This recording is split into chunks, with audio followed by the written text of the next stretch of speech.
South Sudan and Venezuela are Canada's first targets using sanctions under Magnitsky Act.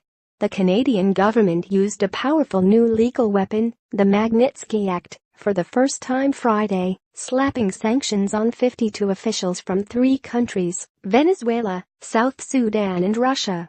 The new law is named after Russian accountant Sergei Magnitsky, who died in prison after he was arrested for an alleged tax fraud.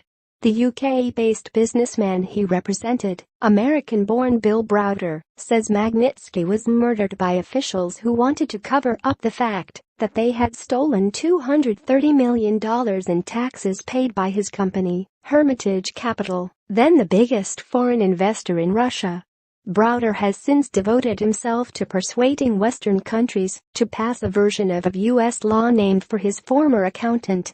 The law was originally aimed at the corrupt Russian officials who were most closely involved in the Magnitsky case, but it also allows for the application of sanctions against corrupt officials of any government. While Canada has always had discretionary powers to sanction any government it sees fit, the Magnitsky Act goes further, giving the government powers to freeze assets owned by individuals if the government believes them to be involved in corruption, money laundering and rights abuses in their own countries. The world's newest nation, South Sudan, is the first one named by Canada under the Magnitsky Act. 3 South Sudanese figures, blamed by the international community for their part in the violence that has racked the country since it achieved independence in 2011, are in this Liberal government's crosshairs. They are former Chief of Staff of the Sudanese People's Liberation Army Paul Malonga I, Deputy Defense Chief Malek Ruben Ryak Rengu, and Minister of Information and Broadcasting Michael Makuei Luith is accused for using the country's airwaves to foment ethnic violence, as well as planning an attack on UN peacekeepers.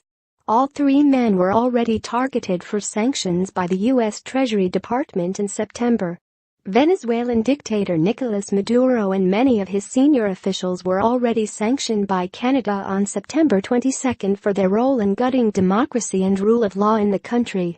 Those sanctions were aimed at punishing senior politicians of the ruling United Socialist Party of Venezuela after they responded to their defeat in legislative elections by stripping Venezuela's Congress of its powers and transferring them to a constituent assembly stacked with party loyalists.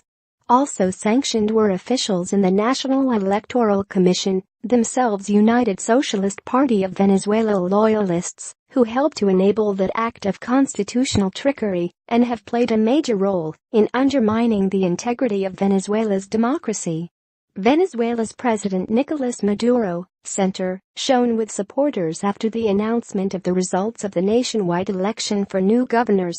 Miraflores Palace handout via Reuters. Today's sanctions under the Magnitsky Act target 19 people in Venezuela, including Maduro, vice president, and possible heir apparent, Tarek El Assami, a number of cabinet ministers and the 2 surviving brothers of former President Hugo Chavez. Some of the most senior officials in the country were already sanctioned in November. These individuals are responsible for, or complicit in, gross violations of internationally recognized human rights, have committed acts of significant corruption, or both, said an official from Global Affairs Canada in a note explaining the sanctions. Several of the Venezuelans named have been implicated in drug trafficking, a sideline that has enriched many of Venezuela's socialist elite. 2 nephews of the Venezuelan president's wife were convicted in a New York court last year of conspiracy to traffic nearly 2 tons of cocaine into the U.S. Both have lost their appeals and face the possibility of life terms when they are sentenced next month. 30 of the 52 individuals sanctioned today by Canada are Russians, all of them accused of involvement in the Magnitsky fraud and murder, or its subsequent cover-up. They include tax officials who had overall responsibility for the case, such as Interior Ministry Lieutenant General Oleg Logyanov and his subordinate Natalia Vinogradova, who is accused of intervening to deny Magnitsky medical treatment. Also named are prison officials who presided over the institutions where Magnitsky was held in deplorable conditions. And there are 4 judges who are accused of manipulating the case before them to deny Magnitsky his rights and protect his abusers.